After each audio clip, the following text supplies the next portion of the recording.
அரசு குடும்ப சுகாதார சேவை உத்தியோகத்தர்கள் சங்கம் 2 வார காலமாக முன்னெடுத்த பணி பகிஷ்கரிப்பை கைவிடுவதற்கு தீர்மானித்துள்ளனர். நாளை வழமை போன்று சேவைக்கு சமூகம் அளிக்க உள்ளதாக அதன் தலைவர் தேவிகா கொடித்துவக்கு குறிப்பிட்டார். தாதியர்களுக்கு பயிற்சி அளிப்பதற்கு எதிர்ப்பு தெரிவித்து அரசு குடும்ப சுகாதார சேவை உத்தியோகத்தர்கள் பணி பகிஷ்கரிப்பை ஆரம்பித்திருந்தனர். இது தொடர்பில் சுகாதார அமைச்சருடன் நேற்று இடம்பெற்ற பேச்சுவார்த்தையின் போது ஏற்படுத்திக் கொள்ளப்பட்ட இணக்கப்பாட்டுக்கு அமைய பணி பகிஷ்கரிப்பை கைவிடுவதற்கு தீர்மானிக்கப்பட்டுள்ளது.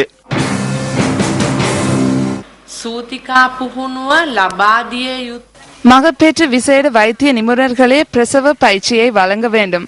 நாம் இந்த பயிற்சியை வழங்குவதில்லை என்று அவர்கள் குறிப்பிட்டுள்ளனர். அந்த பயிற்சி வழங்கப்படாவிட்டால் பரீட்சை வைப்பதில்லை, வினாத்தாள்களை பார்ப்பதும் இல்லை. அதன் பின்னர் தான் சான்றிதழ்கள் கைச்சாத்திடப்பட வேண்டும். யார் கைச்சாத்திட வேண்டும்? சுகாதார அமைச்சுக்குள் சிக்கல்கள் தோன்றியுள்ளன. எனவே நமக்கு உரிய முறையில் பயிற்சி அளிக்கப்படவில்லை என தெரிய வந்தது. அரசு குடும்ப சுகாதார சேவை உத்தியோகத்தர்களுக்குள் மேலும் 1 வருட பயிற்சியை வழங்குவதற்கு இணக்கப்பாடு எட்டப்பட்டது. அரசு குடும்ப சுகாதார சேவை உத்தியோகத்தர்களுக்குள் பயிற்சி பாடசாலை ஒன்றை உருவாக்கி அவர்களுக்கு பயிற்சிகளை வழங்குவதற்கு இணக்கப்பாடு எட்டப்பட்டது.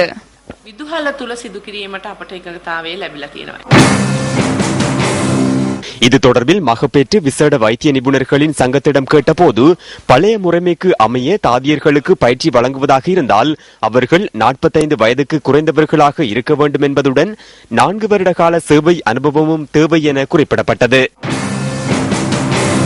2009 பி குழுவில் பிரசவ பயிற்சி தொடர்பில் சிக்கல் இருக்குமாயின் மகப்பேற்று விசேட வைத்திய நிபுணர்களுடன் விரிவான கலந்துரையாடல்களை மேற்கொண்டு இணக்கப்பாடொன்றுக்கு வர வேண்டும். தற்போது ஒரு வகுப்பினர் தொடர்பிலேயே இந்த பிரச்சனை ஏற்பட்டுள்ளது. ஆனாலும் அவர்கள் இணைக்கப்பட்டுள்ளனர். இவர்கள் சுகாதாரத்துறையில் உள்ளவர்கள். எனவே இந்த பிரச்சனையை நிறைவு செய்து இணக்கப்பாட்டுக்கு அமைய செயற்பட்டால் இந்த பிரச்சனை உருவாகாது என நான் கருதுகின்றேன். அவ்வாறான தீர்வொன்றுக்கு வருவது சிறந்தது என நாம் கருதுகின்றோம்.